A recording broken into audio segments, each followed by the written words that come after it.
आसूर गावातून हा. 50 भर दिंडी जाणार आहे. हा. पण तरी पण त्या आसूर गावच्या दिंडीत न जाता भाटणवाडीच्या भजनी मंडळावर माऊली व्यक्ती आम्हाला पुन्हा कधीच मिळणार नाही खरोखर. कारण म्हणजे आमची त्यांचं म्हणजे आठवणी विसरणार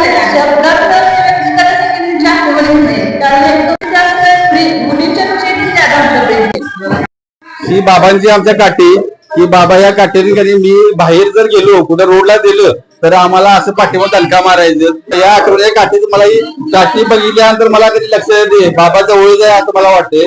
त्यामुळे ही काठी तुम्ही इथेच ठेवावी, कायम बाबांची आठवणी एवढं सांगायचं. आसूर गावाला चुकूनच लागली. हा. आसूर गावाला ही चुकूनच तसं प्रेम करतात तसं बाबाने यांच्यावर प्रेम दिलं आणि एकदम जिव्हाळ्याचं बाबांचं नातं. आम्हाला आठवण प्रत्येक वारीला जाताना आम्हाला पहिली आधी आठवण बाबा काकांची.